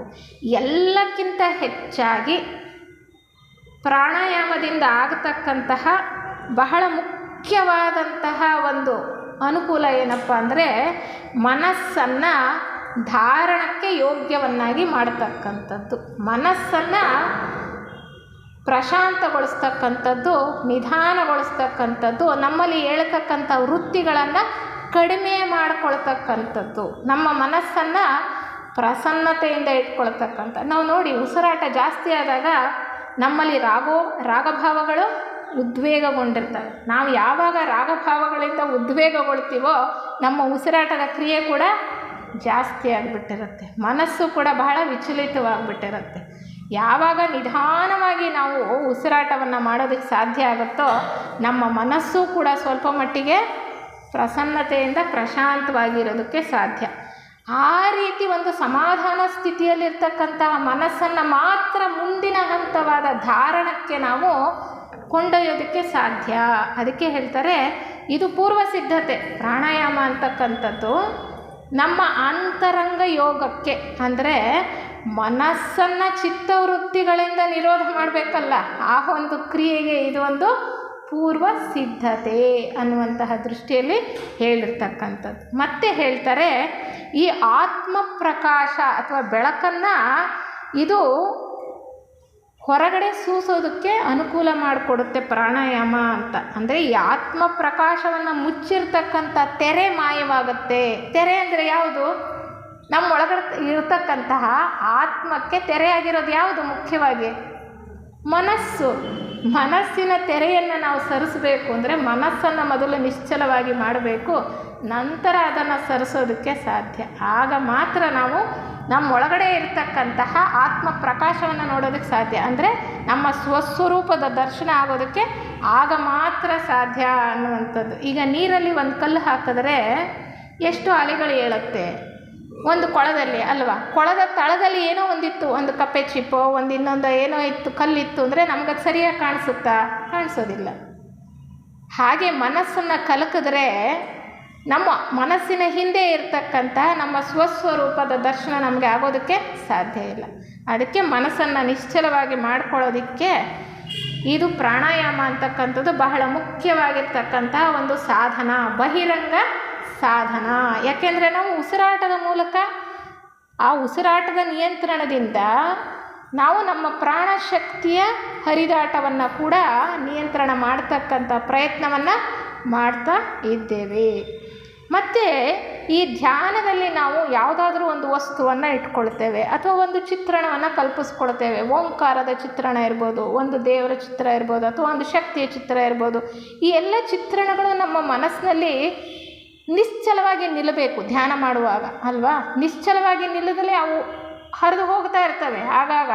ಹಾಗಾಗದಲೇ ನಿಶ್ಚಲವಾಗಿ ಮನಸ್ಸಿನಲ್ಲಿ ನಿಲ್ಲಬೇಕು ಅಂದರೆ ಪ್ರಾಣಾಯಾಮದ ಒಂದು ಅಭ್ಯಾಸ ಬಹಳ ಮುಖ್ಯ ಅಂತ ಹೇಳುವಂಥದ್ದು. ಅದೇ ರೀತಿ ಆಸನದ ಅಭ್ಯಾಸನೂ ಕೂಡ ಮುಖ್ಯ. ಆಸನ ಮತ್ತು ಪ್ರಾಣಾಯಾಮದ ಅಭ್ಯಾಸ ನಮ್ಮ ದೇಹಗಳಿಂದ ಉತ್ಪತ್ತಿಯಾಗತಕ್ಕಂತಹ, ದೇಹಗಳ ಮೂಲಕ ಮನಸ್ಸು ವಿಚಲಿತವಾಗತಕ್ಕಂತಹ ಕೆಲಸ ಕಾರ್ಯಗಳನ್ನು ಇಲ್ಲವಾಗಿಸಿಕೊಳ್ಳೋದಕ್ಕೆ ಸಹಾಯ ಮಾಡ್ತಕ್ಕಂಥದ್ದು. ನಮ್ಮ ಭಾವನೆಗಳ ತೊಳಲಾಟವನ್ನು ಹೋಗಲಾಡಿಸ್ಕೊಳ್ಳೋಕ್ಕೆ ಯಮನಿಯಮ. ಈ ಆಸನ ಮತ್ತು ಪ್ರಾಣಾಯಾಮ ನಮ್ಮ ಸ್ಥೂಲ ದೇಹವನ್ನು ಸ್ಥಿರವಾಗಿ ಇಟ್ಕೊಳ್ಳೋದು, ಹಾಗೆ ನಮ್ಮ ಪ್ರಾಣಶಕ್ತಿ ಒಂದು ನಿಯಂತ್ರಣದಲ್ಲಿ ನಮ್ಮ ದೇಹದಲ್ಲಿ ಚಲಿಸುವ ಹಾಗೆ ಮಾಡಿಕೊಳ್ತಕ್ಕಂಥದ್ದು ಅನೇಕ ಪ್ರಯೋಜನಗಳಿವೆ. ಆ ದೃಷ್ಟಿಯಲ್ಲಿ ಪ್ರಾಣಾಯಾಮ ಬಹಳ ಮುಖ್ಯ ಪಾತ್ರವನ್ನು ಈ ಯೋಗ ಮಾರ್ಗದಲ್ಲಿ ನಿರ್ವಹಿಸುತ್ತೆ ಅಂತ ನಾವು ಅರ್ಥ ಮಾಡ್ಕೊಳ್ಬೋದು. ಮುಂದಿನ ಒಂದು ಅಂಗ ಪ್ರತ್ಯಾಹಾರ. ಪ್ರತ್ಯಾಹಾರ ಅಂದರೆ ಏನು? ಈ ಪ್ರತ್ಯಾಹಾರಕ್ಕೆ ಸಂಬಂಧಪಟ್ಟ ಹಾಗೆ ಪತಂಜಲಿಯವರು ಒಂದು ಸೂತ್ರವನ್ನು ಹೇಳ್ತಾರೆ. ಏನು ಹೇಳ್ತಾರೆ ಆ ಸೂತ್ರದಲ್ಲಿ ಅಂದರೆ, ಸ್ವವಿಷಯ ಸಂಪ್ರಯೋಗೆ ಚಿತ್ತ ಸ್ವರೂಪಾನುಕಾರ ಇವೇಂದ್ರಿಯಾಣ ಪ್ರತ್ಯಾಹಾರ ಅಂತ ಹೇಳ್ತೀವಿ. ಅಂದರೆ ಪ್ರತ್ಯಾಹಾರ ಅಂದರೆ ಇಂದ್ರಿಯಗಳು ವಿಷಯಗಳಿಂದ ಹಿಮ್ಮೆಟ್ಟಿ ಮನಸ್ಸನ್ನು ಅನುಕರಣ ಮಾಡಬೇಕಾಗಿದೆ. ಇಂದ್ರಿಯಗಳು ಯಾವುವು ನಮಗೆ ಗೊತ್ತಿದೆ. ಕಿವಿ, ಕಣ್ಣು, ಮೂಗು, ನಾಲಿಗೆ, ಚರ್ಮ. ಇವನ್ನೇನು ಹೇಳ್ತೀವಿ ನಾವು? ಪಂಚೇಂದ್ರಿಯಗಳು, ಜ್ಞಾನೇಂದ್ರಿಯಗಳು ಅಲ್ವಾ. ಸಂವೇದನಾ ಅಂಗಗಳು, ಸೆನ್ಸರಿ ಆರ್ಗನ್ಸ್ ಅಂತ ಹೇಳ್ತೀವಿ. ಇವುಗಳ ಮೂಲಕ ನಾವು ಈ ಪ್ರಪಂಚದಲ್ಲಿರ್ತಕ್ಕಂಥ ಎಲ್ಲವನ್ನೂ ಕೂಡ ಗ್ರಹಿಸ್ತಕ್ಕಂತಹ ಶಕ್ತಿಯನ್ನು ಪಡ್ಕೊಂಡಿವಿ. ಅಂದರೆ ಹೊರಗಡೆ ಇರ್ತಕ್ಕಂಥ ಪ್ರಪಂಚದಲ್ಲಿ ಇರ್ತಕ್ಕಂಥ ವಸ್ತು ವಿಷಯಗಳನ್ನು ಗ್ರಹಿಸೋದು ಈ ಪಂಚೇಂದ್ರಿಯಗಳ ಮೂಲಕನೇ. ಈ ಪಂಚೇಂದ್ರಿಯಗಳ ಮೂಲಕ ನಾವು ಸಂವೇದನೆಗಳನ್ನು ಗ್ರಹಿಸ್ತಾ ಇದ್ದೇವೆ. ಇವು ಯಾವಾಗಲೂ ನಮ್ಮ ಪಂಚೇಂದ್ರಿಯಗಳ ಮೇಲೆ ಬೀಳತಕ್ಕಂತಹ ಸ್ಪಂದಗಳು ಯಾವಾಗಲೂ ನಮ್ಮ ಗ್ರಹಿಕೆ ಆಗುವ ಹಾಗೆ ಆಗ್ತಾ ಇದೆಯಾ ಅಂದರೆ ಎಷ್ಟೋ ಸರಿ ಇಲ್ಲ. ಅಂದರೆ ಎಷ್ಟೊಂದು ನಮಗೆ ಕಾಣಿಸ್ತಾ ಇದೆ ಅಲ್ವಾ. ಈ ಪ್ರಪಂಚ ಎಲ್ಲ ಆಗಿರ್ತಕ್ಕಂಥದ್ದು ಸ್ಪಂದಗಳಿಂದನೇ, ಮತ್ತೇನೂ ಅಲ್ಲ. ಇಲ್ಲಿರ್ತಕ್ಕಂಥದ್ದೆಲ್ಲ ಸ್ಪಂದಗಳೇ. ಬೆಳಕಿನ ಕಿರಣಗಳು ವಸ್ತು ಮೇಲೆ ಬೀಳುತ್ತೆ, ಅದರಿಂದ ಪ್ರತಿಫಲನಗೊಂಡಾಗ ಬೆಳಕಿನ ಕಿರಣ ಅಲ್ಲಿ ಏನಿರುತ್ತೆ, ಫೋಟಾನ್ಸ್ ಇರುತ್ತೆ, ಅದು ಬಂದು ನಮ್ಮ ಅಕ್ಷಿಪಟಲದ ಮೇಲೆ ಬೀಳುತ್ತೆ, ಅದು ಒಂದು ಚಿತ್ರಣವನ್ನು ಮೂಡಿಸುತ್ತೆ. ಅಲ್ಲಿಂದ ನಮ್ಮ ಆ ನರಗಳೇನಿದೆ ಅವು ನಮ್ಮ ಮೆದುಳಿಗೆ ಕೊಂಡೊಯ್ತವೆ. ಮೆದುಳಿಂದ ಸಂದೇಶ ನಮ್ಮ ಮನಸ್ಸಿಗೆ ಮುಟ್ಟುತ್ತೆ. ನಂತರ ನಮಗೆ ಮನವರಿಕೆ ಆಗುತ್ತೆ ಅದು ಏನು ಅಂತ. ಅಂದರೆ ಈ ಹೊರಗಿನ ಪ್ರಪಂಚದ ಗ್ರಹಿಕೆ ಆಗಬೇಕು ಅಂದರೆ ಈ ಪಂಚೇಂದ್ರಿಯಗಳ ಮೂಲಕ ಸಂವೇದನೆಗಳು ಮೊದಲು ಸ್ವೀಕರಿಸಲ್ಪಡ್ತವೆ. ಅದು ಗ್ರಹಿಕೆ ಆಗಬೇಕು ಅಂದರೆ ಅನೇಕ ಘಟ್ಟಗಳಿದೆ ಅಲ್ವಾ. ಕಿವಿಯ ಮೇಲೆ ಬೀಳ್ತಕ್ಕಂಥ ಶಬ್ದ ನಮ್ಮ ಗ್ರಹಿಕೆಗೆ ಬರಬೇಕು ಅಂದರೆ ಅನೇಕ ಹಂತಗಳನ್ನು ಹಾದು ಹೋಗಿ, ಅಂದರೆ ಆ ನರಗಳ ಮೂಲಕ ಹೋಗಿ ಆ ಸಂವೇದನೆಗಳು ಮೆದುಳನ್ನು ತಲುಪಿ ಅಲ್ಲಿ ಒಂದು ಹಿಯರಿಂಗ್ ಸೆಂಟರ್ ಅಂತ ಇರುತ್ತೆ, ಅಲ್ಲಿ ಹೋಗಿ ಸಂದೇಶವನ್ನು ಮುಟ್ಟಿಸಿ ಅಲ್ಲಿಂದ ಮತ್ತೆ ನಮ್ಮ ಮನಸ್ಸಿಗೆ ಹೋಗಿ ಆ ಮನಸ್ಸು ಯಾವಾಗ ಈ ಇಂದ್ರಿಯಗಳ ಜೊತೆಗಿರುತ್ತೋ ಆಗ ಗ್ರಹಿಸೋದಕ್ಕೆ ಸಾಧ್ಯ. ಈಗ ಹೇಗೆ ಅಂತ ನಾವು ಒಂದು ಉದಾಹರಣೆ ತಗೊಳ್ಳೋದಾದರೆ, ನಾವೇನೋ ಒಂದು ಕೆಲಸ ಮಾಡ್ತಾ ಇದ್ದೇವೆ, ಈಗ ಒಂದು ಮೊಬೈಲ್ ನೋಡ್ತಾ ಇದ್ದೇವೆ ಅಥವಾ ಒಂದು ಕಾದಂಬರಿ ಓದ್ತಾ ಇದ್ದೇವೆ, ಪುಸ್ತಕ, ಇಲ್ಲ ನಾವೇನೋ ಒಂದು ಸಂಗೀತ ಕೇಳ್ತಾ ಇದ್ದೇವೆ. ಎಷ್ಟರ ಮಟ್ಟಿಗೆ ಅದರ ತಲ್ಲೀನತೆಯನ್ನು ನಾವು ಗಳಿಸ್ಕೊಂಡಿರ್ತೇವೆ ಅಂದರೆ ಆ ಕೊಠಡಿಯಲ್ಲಿ ಒಂದು ಗಡಿಯಾರ ಇರುತ್ತೆ, ಅದು ಟಿಕ್ ಟಿಕ್ ಟಿಕ್ ಶಬ್ದ ಮಾಡ್ತಾ ಇರುತ್ತೆ. ಅದು ನಮ್ಮ ಗ್ರಹಿಕೆಗೆ ಬಂದಿರುತ್ತಾ? ಗ್ರಹಿಕೆಗೆ ಬಂದಿರಲ್ಲ. ಅಂದರೆ ನಮ್ಮ ಮನಸ್ಸು ಯಾವುದರಲ್ಲಿ ಸಂಪೂರ್ಣವಾಗಿ ತಲ್ಲೀನವಾಗಿರುತ್ತೋ ಅದು ಮಾತ್ರ ನಮ್ಮ ಗ್ರಹಿಕೆಗೆ ಬರುತ್ತೆ. ಅಂದರೆ ಮನಸ್ಸು ಅಲ್ಲಿ ಕೆಲಸ ಮಾಡ್ತಾ ಇದೆ. ಮನಸ್ಸು ಇಂದ್ರಿಯಗಳ ಜೊತೆ ಸೇರಿದ್ದಾಗ ನಮಗೆ ಗ್ರಹಿಕೆ ಉಂಟಾಗತ್ತೆ. ಆ ಮನಸ್ಸು ಇಂದ್ರಿಯಗಳ ಜೊತೆ ಇಲ್ಲದಲೇ ಇದ್ದಾಗ ಆ ಏನು ಗ್ರಹಿಕೆ ಉಂಟಾಗೋದಿಲ್ಲ. ಏನೋ ಒಂದು ಮೊಬೈಲ್ ನೋಡ್ತಾ ಕೂತಿರುವಾಗ ಯಾರು ಮನೆಯಲ್ಲಿ ಹಿರಿಯರು ಬಂದು ಕರೀತಾರೆ, ನಿಮ್ಮ ತಾಯಿ ಇರ್ಬೋದು, ನಿಮ್ಮ ತಂದೆ ಇರ್ಬೋದು, ಏನಕ್ಕೂ ಕರೀತಾರೆ, ಕರೆದಿದ್ದು ನಮಗೆ ಕೇಳಿಸೇ ಇರಲ್ಲ. ಇದು ಸಹಜವಾಗಿ ಮನಸ್ಸು ಆ ಕ್ರಿಯೆಯಲ್ಲಿ ಸಂಪೂರ್ಣವಾಗಿ ತೊಡಗಿಸ್ಕೊಂಡು ಬಿಟ್ಟಿರುತ್ತೆ, ಗೊತ್ತಾಗಲ್ಲ. ಆದರೆ ಅದೇ ರೀತಿ ನೋಡಿ, ಈ ಕಿವಿ ಹೇಗೆ ಕೆಲಸ ಮಾಡುತ್ತೆ, ಕಣ್ಣು ಹೇಗೆ ಕೆಲಸ ಮಾಡುತ್ತೆ, ಅದೇ ರೀತಿ ಚರ್ಮ, ಸ್ಪರ್ಶ ಮತ್ತು ವಾಸನೆ ನಮ್ಮ ಮೂಗಿನ ಮೂಲಕ ನಮಗೆ ಆ ಗ್ರಹಿಕೆ ಆಗ್ತಕ್ಕಂಥದ್ದು, ಸ್ಪರ್ಶ ಚರ್ಮದ ಮೂಲಕ ಆಗ್ತಕ್ಕಂಥದ್ದು ಎಲ್ಲವೂ ಅಷ್ಟೇ. ನಮ್ಮ ಮನಸ್ಸು ಅದ್ರ ಜೊತೆಗಿದ್ದಾಗ ಮಾತ್ರ ಗ್ರಹಿಕೆ ಆಗುತ್ತೆ, ಇಲ್ಲದೇ ಇದ್ದಾಗ ಗ್ರಹಿಕೆ ಅನ್ನೋದು ಆಗೋದಿಲ್ಲ. ಆದರೆ ಯೋಗ ಮಾರ್ಗದಲ್ಲಿ ಸ್ವಯಂ ಪ್ರೇರಿತವಾಗಿ ಮನಸ್ಸು ಈ ಗ್ರಹಿಕೆಯನ್ನು ಹೊರಗಿಡಬೇಕು. ಅಂದರೆ ಈ ಬಾಹ್ಯದಲ್ಲಿ ನಡೀತಾ ಇರ್ತಕ್ಕಂಥ ಚಟುವಟಿಕೆಗಳೆಲ್ಲವೂ ನಮ್ಗೆ ಒಳಗೆ ಹೋಗ್ತಾ ಇರೋದು ಯಾವುದ್ರ ಮೂಲಕ? ಪಂಚೇಂದ್ರಿಯಗಳ ಮೂಲಕ. ಆ ಬಾಹ್ಯದ ಚಟುವಟಿಕೆಗಳು ನಮಗೆ ಬೇಡ ಅಂದಾಗ ಅವುಗಳನ್ನು ಹೊರಗಿಟ್ಟು ಮನಸ್ಸನ್ನು ಸ್ತಬ್ಧ ಮಾಡಿ ನಮ್ಮ ಮನಸ್ಸೊಳಗೆ ಸಂಪೂರ್ಣವಾಗಿ ತಲ್ಲೀನತೆಯನ್ನು ಪಡ್ಕೊಳ್ಳೋದಿದೆಯಲ್ಲ, ಅದು ಭಾಳ ಮುಖ್ಯ. ಅದೇ ಪ್ರತ್ಯಾಹಾರ.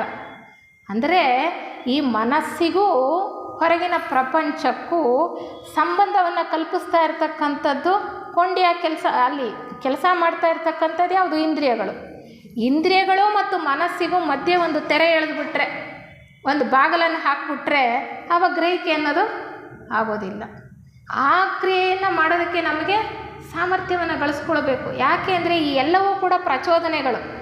ಈ ಇಂದ್ರಿಯಗಳ ಮೂಲಕ ನಡೀತಾ ನಾವು ಸ್ವೀಕರಿಸ್ತಾ ಇರ್ತಕ್ಕಂಥ ಸಂವೇದನೆಗಳೆಲ್ಲ ನಮ್ಮ ಮನಸ್ಸನ್ನು ಪ್ರಚೋದನೆ ಮಾಡ್ತಾ ಇದೆ, ಹಳೆಯ ನೆನಪುಗಳನ್ನು ಎಬ್ಬಿಸ್ತಾ ಇದೆ, ಅಥವಾ ಹೊಸ ಅನುಭವಗಳನ್ನು ಕೊಡ್ತಾ ಇದೆ. ಯಾವಾಗಲೂ ಹೊರಗಿನ ಪ್ರಪಂಚದಲ್ಲಿ ಇರ್ತಕ್ಕಂಥದ್ದನ್ನು ನಾವು ಅಂತರ್ಮುಖಿಗಳಾಗಬೇಕು ಅಂದರೆ ಈ ಬಾಹ್ಯದಲ್ಲಿಂದ ಬರ್ತಾ ಇರ್ತಕ್ಕಂತಹ ಈ ಏನು ಸಂವೇದನೆಗಳಿದೆಯಲ್ಲ ಅವನ್ನ ಇಲ್ಲವಾಗಿಸ್ಬೇಕು.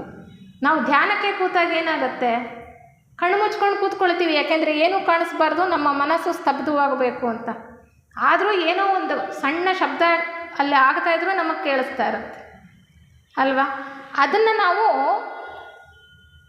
ಸ್ವಯಂ ಪ್ರೇರಣೆಯಿಂದ ಹೊರಗಿಡಬೇಕು ನಮ್ಮ ಮನಸ್ಸಿಂದ. ಅದು ಪ್ರತ್ಯಾಹಾರ. ಸ್ವಯಂ ಪ್ರೇರಣೆಯಿಂದ ಸಹಜವಾಗಿ ಆಗೋದಲ್ಲ. ಸಹಜವಾಗಿ ಯಾವುದೋ ಒಂದು ಕ್ರಿಯೆಯಲ್ಲೇ ತೊಡಗಿಸ್ಕೊಂಡಿರ್ತೇವೆ ಮನಸ್ಸು, ಬಾಹ್ಯದ ಕ್ರಿಯೆಯಲ್ಲಿ. ಬಾಹ್ಯದ ಕ್ರಿಯೆ ಯಾವುದೂ ಇರಬಾರ್ದು. ಅಲ್ಲಿ ಸ್ಥೂಲ ದೇಹವೂ ಕೂಡ ಸ್ತಬ್ಧವಾಗಿರುತ್ತೆ, ನಿಶ್ಚಲವಾಗಿ ಒಂದು ಕಡೆ ಕೂರಿಸಿರ್ತೇವೆ ಸ್ಥೂಲ ದೇಹವನ್ನು. ಹಾಗೆ ಇಂದ್ರಿಯಗಳ ಮೂಲಕ ದೊರೀತಕ್ಕಂಥ ಯಾವ ಸಂವೇದನೆಗಳು ಕೂಡ ಮನಸ್ಸೊಳಗೆ ಹೋಗಬಾರ್ದು. ಆ ರೀತಿ ಸ್ವಯಂ ಪ್ರೇರಣೆಯಿಂದ ಮನಸ್ಸನ್ನು ನಾವು ಬಾಹ್ಯ ಸಂವೇದನೆಗಳಿಂದ ಹೊರಗಿಡ್ತೀವಲ್ಲ, ಅದೇ ಪ್ರತ್ಯಾಹಾರ ಅಂತ ಹೇಳ್ತಾರೆ. ಈಗ ಹೇಗೆ ಆಮೆಗೆ ಕಾಲುಗಳಿರುತ್ತಲ್ವ, ಅದು ಬೇಕಾದಾಗ ಹೊರಗೆ ಚಾಚುತ್ತೆ, ಬೆಳೆದಿದ್ದಾಗ ಏನು ಮಾಡುತ್ತೆ, ಒಳಗೆ ಎಳ್ಕೊಂಡ್ಬಿಡುತ್ತೆ. ಹಾಗೆ ನಮ್ಮ ಮನಸ್ಸು, ಈ ಇಂದ್ರಿಯಗಳಿದೆಯಲ್ಲ, ಈ ಇಂದ್ರಿಯಗಳು ಮತ್ತೇನೂ ಅಲ್ಲ, ಈ ಮನಸ್ಸಿನ ಹೊರಗಡೆ ಚಾಚ್ಕೊಂಡಿರ್ತಕ್ಕಂತಹ ಅಂಗಗಳು ಅಂತ ಹೇಳ್ತಾರೆ. ಈ ಆರ್ಗನ್ಸ್ ಇದೆಯಲ್ಲ, sensory organs, they are nothing but the outer extensions of mind ಅಂತ ಹೇಳುವಂಥದ್ದು. ಮನಸ್ಸಿನ ಹೊರ ಅಂಗಗಳು ಇವು, ಹೊರಗಡೆ ಚಾಚ್ಕೊಂಡಿರ್ತಕ್ಕಂಥ ಅಂಗಗಳು.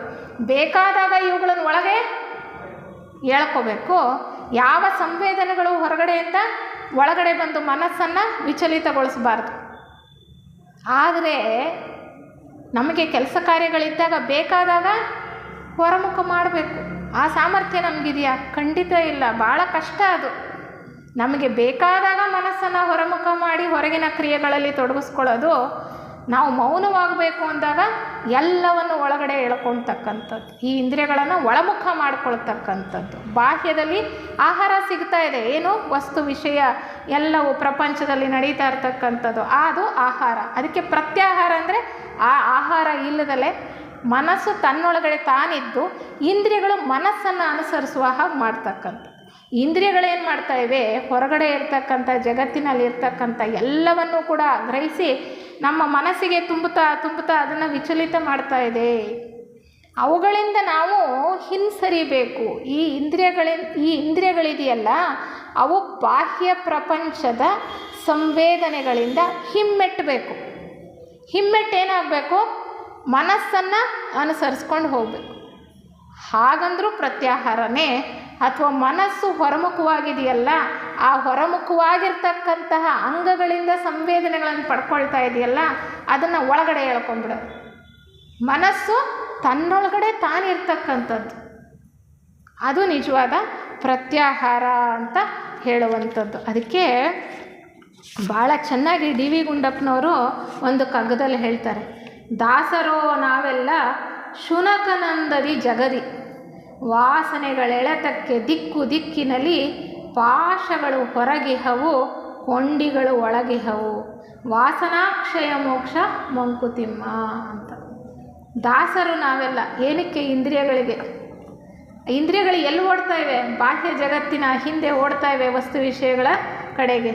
ಹೇಗೆ ನಾಯಿ ವಾಸನೆ ಕಂಡ್ರೆ ಹೇಗೆ ಓಡುತ್ತೋ ಹೊರಗಡೆ, ಹಾಗೆ ನಮ್ಮ ಇಂದ್ರಿಯಗಳು ಬಹಿರ್ಮುಖವಾಗಿವೆ. ವಾಸನೆಗಳ ಎಳೆತಕ್ಕೆ ದಿಕ್ಕಿನಲ್ಲಿ ಏನೋ ನೋಡಿದ್ರೆ ಅದು ನಮ್ಗೆ ಆಸೆ ಆಗುತ್ತೆ, ಬೇಕು ಅನಿಸುತ್ತೆ, ಏನೋ ತಿನ್ನಬೇಕು ಅನಿಸುತ್ತೆ, ಇಲ್ಲ ಕೇಳಬೇಕು ಅನಿಸುತ್ತೆ ನೋಡಿ. ಹಾಗೆ ಯಾವಾಗಲೂ ಮನಸ್ಸನ್ನು ಕೂಡ ಉದ್ರೇಕಗೊಳಿಸ್ತಾ ಇದೆ. ಅದಕ್ಕೆ ಹೇಳ್ತಾರೆ ಪಾಶಗಳು ಹೊರಗಿಹವು. ಪಾಶಗಳು ಅಂದರೆ ಇಂದ್ರಿಯಗಳು, ಅವು ಹೊರಗಿವೆ. ಇಂದ್ರಿಯಗಳು ಮನಸ್ಸಿನ ಒಂದು ಹೊರ ಮುಖವಾಗಿರ್ತಕ್ಕಂತಹ ಅಂಗಗಳೇ. ಆದರೆ ಕೊಂಡಿಗಳು ಒಳಗಿಹವು. ಕೊಂಡಿ ಅಂದರೆ ಇಲ್ಲಿ ಮನಸ್ಸು ಕೂಡ ಒಂದು 6ನೇ ಇಂದ್ರಿಯ ಅಂತ ಹೇಳ್ತಕ್ಕಂಥದ್ದು ಅಲ್ವಾ. ಅದು ಒಳಗಡೆ ಇರ್ತಕ್ಕಂಥದ್ದು, ಅಂತರಂಗದಲ್ಲಿ ಇರ್ತಕ್ಕಂಥ ಇಂದ್ರಿಯ ಮನಸ್ಸು. ಅಂದರೆ ಈ ಬಹಿರಂಗದ ಇಂದ್ರಿಯಗಳು ಈ ಅಂತರಂಗದ ಇಂದ್ರಿಯದ ಹಿಂದೆ ಓಡೋ ಹಾಗೆ ಮಾಡಬೇಕು. ಪಾಶಗಳು ಹೊರಗಿಹವು. ಅವೆಲ್ಲ ಪಾಶಗಳಿವೆ. ಕೊಂಡಿ ಎಲ್ಲಿದೆ? ಮನಸ್ಸಲ್ಲಿ. ಅಂದರೆ ಮನಸ್ಸು ಈ ಇಂದ್ರಿಯಗಳನ್ನು ನಿಯಂತ್ರಿಸುವಂತಹ ಶಕ್ತಿಯನ್ನು ಪಡ್ಕೊಳ್ಬೇಕು. ಅದನ್ನೇ ಹೇಳ್ತಕ್ಕಂಥದ್ದು ಸ್ವಯಂ ಪ್ರೇರಣೆಯಿಂದ ಮನಸ್ಸು ಇಂದ್ರಿಯಗಳನ್ನು ಸ್ತಬ್ಧ ಮಾಡ್ತಕ್ಕಂಥದ್ದೇ ಪ್ರತ್ಯಾಹಾರದ ಒಂದು ಅನುಕೂಲತೆ. ವಾಸನಾಕ್ಷಯ ಮೋಕ್ಷ ಮಂಕುತಿಮ್ಮ. ಬರೀ ಬಹಿರಂಗದಲ್ಲಿ ಇರ್ತಕ್ಕಂತಹ ಒಂದು ಸಂವೇದನೆಗಳು ನಮ್ಮನ್ನು ವಿಚಲಿತಗೊಳಿಸ್ತಕ್ಕಂತಹ ಪ್ರತಿಯೊಂದು ಕೂಡ ಹೊರಗಿಂದ ಬರ್ತಕ್ಕಂಥವನ್ನು ಸ್ತಬ್ಧ ಮಾಡೋದು ಬಹಳ ಮುಖ್ಯ. ಅದೇ ಬಹಿರಂಗ ಯೋಗದಲ್ಲಿ ಮಾಡ್ತಾ ಇರ್ತಕ್ಕಂಥ ಎಲ್ಲ 5 ಸಾಧನಗಳನ್ನು ಹೇಳ್ತಾರಲ್ಲ, ಯಮ, ನಿಯಮ, ಆಸನ, ಪ್ರಾಣಾಯಾಮ, ಪ್ರತ್ಯಾಹಾರ. ಈ 5 ಕೂಡ ಬಹಿರಂಗದಲ್ಲಿ ನಮಗೆ ಏನೇನು ಅಡಚಣೆಗಳಿದೆಯೋ ಮನಸ್ಸು ಸ್ತಬ್ಧ ಆಗೋದಕ್ಕೆ, ಅವುಗಳನ್ನು ನಿವಾರಿಸ್ಕೊಳ್ಳೋದಕ್ಕೆ ಮಾಡ್ತಾ ಇರ್ತಕ್ಕಂತಹ ಪ್ರಯತ್ನ ಇವೆ. ಅದಕ್ಕೆ ಇದನ್ನು ಬಹಿರಂಗ ಯೋಗ ಅಂತ ಕರೀತಕ್ಕಂಥದ್ದು. ಅಂದರೆ ಈ ಹೊರಗಡೆ ನಮ್ಮ ಸ್ಥೂಲ ದೇಹದಿಂದ ನಮ್ಮ ಮನಸ್ಸು ವಿಚಲಿತವಾಗತ್ತೆ, ನಮ್ಮ ರಾಗಭಾವಗಳಿಂದ ನಮ್ಮ ಮನಸ್ಸು ವಿಚಲಿತವಾಗತ್ತೆ, ನಮ್ಮ ಇಂದ್ರಿಯಗಳಿಗೆ ಹೊರ ಜಗತ್ತಿನಲ್ಲಿ ಸಿಗ್ತಾ ಇರತಕ್ಕಂತಹ ಆಹಾರದ ಆಕರ್ಷಣೆಯಿಂದ ಮನಸ್ಸು ವಿಚಲಿತವಾಗುತ್ತೆ. ಇದು ಎಲ್ಲದರಿಂದ ಕೂಡ ಹಿಮ್ಮೆಟ್ಟಿ ಮನಸ್ಸು ತನ್ನೊಳಗೆ ತಾನು ಇರ್ತಕ್ಕಂಥದ್ದೇ ಪ್ರತ್ಯಾಹಾರ. ಅದು ಬಹಳ ಮುಖ್ಯ ಯೋಗ ಸಾಧನೆಯಲ್ಲಿ. ಏಕೆಂದರೆ ಈ ಬಹಿರಂಗ ಯೋಗ ಅಂತರಂಗ ಯೋಗಕ್ಕೆ ಪೂರ್ವ ಸಿದ್ಧತೆ. ಅಂತರಂಗ ಯೋಗದಲ್ಲಿ ಏನು ಮಾಡ್ತೀವಿ? ಧಾರಣ, ಧ್ಯಾನ, ಸಮಾಧಿ. ಧಾರಣದಲ್ಲಿ ಒಂದು ವಿಚಾರದ ಮೇಲೆ, ಒಂದು ವಿಷಯದ ಮೇಲೆ ಮನಸ್ಸನ್ನು ಏಕಾಗ್ರಗೊಳಿಸ್ತಕ್ಕಂಥದ್ದು. ಯಾವಾಗ ಮನಸ್ಸಿಗೆ ಈ ಚಾಂಚಲ್ಯ ಇರೋದಿಲ್ವೋ, ಎಲ್ಲ ಕಡೆಗಳಿಂದ ಸೆಳೆತ ಇರೋದಿಲ್ವೋ, ಅದು ತನ್ನೊಳಗೆ ತಾನು ಸೇರಿಕೊಳ್ಳುತ್ತೋ, ಆಗ ತನ್ನನ್ನು ತಾನು ನೋಡ್ಕೊಳ್ಳೋದಕ್ಕೆ ಸಾಧ್ಯ ಆಗುತ್ತೆ. ಧ್ಯಾನದಲ್ಲಿ ಆಗೋದೇ ಅದು. ಮನಸ್ಸನ್ನು ನಾವು ನೋಡ್ಕೊಳ್ಳೋದಕ್ಕೆ ಸಾಧ್ಯ ಆಗೋದು ಯಾವಾಗ? ಬಹಿರಂಗದ ಆಕರ್ಷಣೆಗಳಿಂದ ನಾವು ಹಿಮ್ಮೆಟ್ಟಿದಾಗ, ಅಥವಾ ಬಹಿರಂಗವಾಗಿರ್ತಕ್ಕಂಥ ಪ್ರಜ್ಞೆಯನ್ನು ನಾವು ಒಳಕ್ಕೆ ಎಳ್ಕೊಂಡಾಗ. ಅದಕ್ಕೆ ಕಣ್ಣು ಮುಚ್ಕೊಳ್ತೇವೆ, ನಿಶಬ್ದವಾಗಿರ್ತಕ್ಕಂಥ ಸ್ಥಳದಲ್ಲಿ ಕೂತ್ಕೊಳ್ತೇವೆ. ಯಾವ ರೀತಿ ಆಸನ? ಸ್ಥಿತಿ ಆಸನಂ ಅಂತ ಹೇಳ್ತಾರಲ್ವಾ, ಸುಖಂ ಆಸನಂ ಅಂತ. ಸ್ಥಿರಂ ಸುಖಂ ಆಸನಂ. ಸ್ಥಿರವಾಗಿರ್ತಕ್ಕಂಥ ಆಸನದಲ್ಲಿ ಹೇಳ್ತಾರೆ ಪತಂಜಲಿಯವರು, 4 ಗಂಟೆ 20 ನಿಮಿಷ ಒಂದು ಆಸನದಲ್ಲಿ ನಾವು ಅಲುಗಾಡದೆ ನಿಶ್ಚಲವಾಗಿ ಕೂತ್ಕೊಂಡಿದ್ದೆ ಆದರೆ ನಾವು ಸಿದ್ಧಿಸ್ಕೊಂಡಿದ್ದೀವಿ ಅಂತ. ನಾವು ವ್ಯಾಯಾಮ ಮಾಡ್ತೇವೆ, ಅದು ವ್ಯಾಯಾಮ ಅಷ್ಟೇ ಅಲ್ವಾ? ಅದರಿಂದ ಹೆಚ್ಚು ಪ್ರಯೋಜನ ಇಲ್ಲ. ದೇಹಕ್ಕೆ ಸ್ವಲ್ಪ ಮಟ್ಟಿಗೆ ಆರೋಗ್ಯದ ದೃಷ್ಟಿಯಿಂದ ಅಷ್ಟೇ ಪ್ರಯೋಜನವೇ ಹೊರತು, ಯೋಗ ಮಾರ್ಗದಲ್ಲಿ ಮುಂದುವರಿಬೇಕು ಅಂದರೆ ಅದರ ಆಳಕ್ಕೆ ಹೋಗಿ ಪ್ರತಿಯೊಂದನ್ನು ಕೂಡ ಸರಿಯಾಗಿ ನಾವು ನಿರ್ವಹಿಸ್ತಾ ಅದರಿಂದ ಸಿಗತಕ್ಕಂಥ ಪ್ರಯೋಜನವನ್ನು ನಾವು ಪಡ್ಕೊಳ್ಬೇಕಾಗಿರೋದು ಬಹಳ ಮುಖ್ಯ. ಹೀಗೆ ಈ 5 ಬಹಿರಂಗ ಯೋಗಗಳಿಂದ ಮನಸ್ಸನ್ನು ಹಿಮ್ಮೆಟ್ಟಿಸಿ ಮನಸ್ಸು ತನ್ನೊಳಗೆ ತಾನು ನೋಡ್ಕೊಳ್ಳೋದಕ್ಕೆ ಅವಕಾಶ ಮಾಡಿಕೊಡ್ತಕ್ಕಂಥದ್ದೇ ಬಹಿರಂಗ ಯೋಗ. ಅಲ್ಲಿಗೆ ಚಿತ್ತವೃತ್ತಿ ನಿರೋಧ ಆಗೋಗುತ್ತಾ? ಇಲ್ಲ. ಬಹಿರಂಗದಲ್ಲಿ ಇರತಕ್ಕಂತಹ ಏನು ವಿಚಾರಗಳು ಮನಸ್ಸನ್ನು ಕಲಕೋದನ್ನು ನಾವು ನಿಲ್ಲಿಸ್ಬೋದು. ಮನಸ್ಸಿನೊಳಗಡೆ ಹಿಂದೆ ಯಾವಾಗಲೂ ಆಗಿರ್ತಕ್ಕಂಥ ಅನುಭವಗಳ ನೆನಪುಗಳಿದೆಯಲ್ಲ, ಆ ಚಿತ್ತದಲ್ಲಿ ಎಲ್ಲ ಶೇಖರ ಆಗಿರ್ತಕ್ಕಂಥ ನೆನಪುಗಳು, ಭೂತಕಾಲದ ನೆನಪುಗಳು, ಅವು ಎದ್ದೇಳ್ತವೆ. ಯಾವಾಗ? ನಾವು ಕಣ್ಣು ಮುಚ್ಕೊಂಡು ನಮ್ಮ ಮನಸ್ಸಿನ ಕಡೆ ಗಮನವನ್ನು ಹರಿಸಿದಾಗ. ಮತ್ತು ಭವಿಷ್ಯದ ನಿರೀಕ್ಷೆಗಳು ಇರ್ತವೆ. ಆ ವೃತ್ತಿಗಳನ್ನು ಅಂತರಂಗ ಯೋಗದಲ್ಲಿ ನಾವು ಇಲ್ಲವಾಗಿಸ್ಕೊಳ್ಬೇಕು. ಆ ವಿಚಾರವನ್ನು ಈ ಮುಂದಿನ ಒಂದು ಉಪನ್ಯಾಸದಲ್ಲಿ ಧಾರಣ, ಧ್ಯಾನ, ಸಮಾಧಿ ಅನ್ನುವಂತಹ ವಿಚಾರದಲ್ಲಿ ನಾವು ಅಂತರಂಗ ಯೋಗದ ಬಗ್ಗೆ ತಿಳ್ಕೊಳ್ತಾ ಹೋಗ್ತೇವೆ. ಈಗ ಈ 2 ವಿಚಾರಗಳ ಕಡೆ ನಮ್ಮ ಗಮನ ಹರಿಸ್ತಕ್ಕಂಥ ಕೆಲಸ. ಒಂದು ಏನಪ್ಪ ಅಂದರೆ ಪ್ರಾಣಾಯಾಮ, ಇನ್ನೊಂದು ಪ್ರತ್ಯಾಹಾರ. ಪ್ರಾಣಾಯಾಮದಿಂದ ಉಸಿರಾಟದ ನಿಯಂತ್ರಣದಿಂದ, ಉಸಿರಾಟದ ವೇಗವನ್ನು ನಿಧಾನಗೊಳಿಸೋದ್ರಿಂದ ಮನಸ್ಸನ್ನು ನಾವು ಸ್ವಲ್ಪ ಮಟ್ಟಿಗೆ ಪ್ರಶಾಂತವಾಗಿ ಇಟ್ಕೊಳ್ಬಹುದಾಗಿದೆ. ನಮ್ಮ ದೇಹದಲ್ಲಿ ಸರಿಯಾದ ಪ್ರಾಣಶಕ್ತಿ ಚಲನೆಯಿಂದ ದೇಹ ಸುಸ್ಥಿರವಾಗಿ ಇದ್ದು ಆರೋಗ್ಯಕರವಾಗಿದ್ದು ನಮ್ಮ ಮುಂದಿನ ಅಂತರಂಗ ಯೋಗಕ್ಕೆ ಅದು ಅನುವು ಮಾಡಿಕೊಡುತ್ತೆ. ಪ್ರತ್ಯಾಹಾರ, ವೈರಾಗ್ಯವನ್ನು ನಾವು ಬೆಳೆಸ್ಕೊಳ್ಬೇಕು. ಶ್ರೀಕೃಷ್ಣ ಹೇಳೋದು ಅದೇ, ಅಭ್ಯಾಸೇನ ತು ಕೌಂತೆಯ ವೈರಾಗ್ಯೇಣ ಚ ಗೃಹ್ಯತೆ. ಅಭ್ಯಾಸ ಮತ್ತು ವೈರಾಗ್ಯ ಇದು ಅಷ್ಟು ಸುಲಭ ಅಲ್ಲ. ಅಂದರೆ ಪ್ರಾಣಾಯಾಮ ಆಗಲಿ ಪ್ರತ್ಯಾಹಾರ ಆಗಲಿ ಅಷ್ಟು ಸುಲಭನ ಅಂದರೆ ಸುಲಭ ಅಲ್ಲ, ಬಹಳ ಕಷ್ಟ, ಆದರೆ ಸಾಧ್ಯ. ಮತ್ತು ಯೋಗ ಮಾರ್ಗದಲ್ಲಿ ಸಾಧಕ ಇವನ್ನು ಸಾಧಿಸಲೇಬೇಕು. ಹೇಳ್ತಾರೆ, ಸಾಧಿಸಲೇಬೇಕು, ಸಾಧಿಸಿದ್ರೆ ಮಾತ್ರ ನಾವು ಮುಂದಿನ ಹಂತಕ್ಕೆ ಹೋಗೋದಕ್ಕೆ ಸಾಧ್ಯ ಅನ್ನುವಂಥ ವಿಚಾರದಲ್ಲಿ ಈ ಬಹಿರಂಗ ಯೋಗದಲ್ಲಿ ನಾವು ಯಾವ ಸಾಧನೆಯನ್ನು ಮಾಡಬೇಕಾಗಿದೆ, ಅದರ ಅನುಕೂಲಗಳೇನು, ಅದರ ಅರ್ಥವೇನು ಅಂತಕ್ಕಂತಹ ಬಹಳ ಸೂಕ್ಷ್ಮವಾದಂತಹ, ಬಹಳ ಸರಳವಾದಂತಹ, ಸಂಕ್ಷಿಪ್ತವಾದಂತಹ ಪರಿಚಯವನ್ನು ಮಾಡಿಕೊಡ್ತಕ್ಕಂತಹ ಅವಕಾಶ ನನಗೆ ದೊರೆತಿತ್ತು. ನಿಮಗೆ ಆ ವಿಚಾರವಾಗಿ ಹೇಳೋ ಪ್ರಯತ್ನ ಮಾಡಿದ್ದೇನೆ. ಎಲ್ಲರಿಗೂ ಕೂಡ ನನ್ನ ಅನಂತ ಧನ್ಯವಾದ.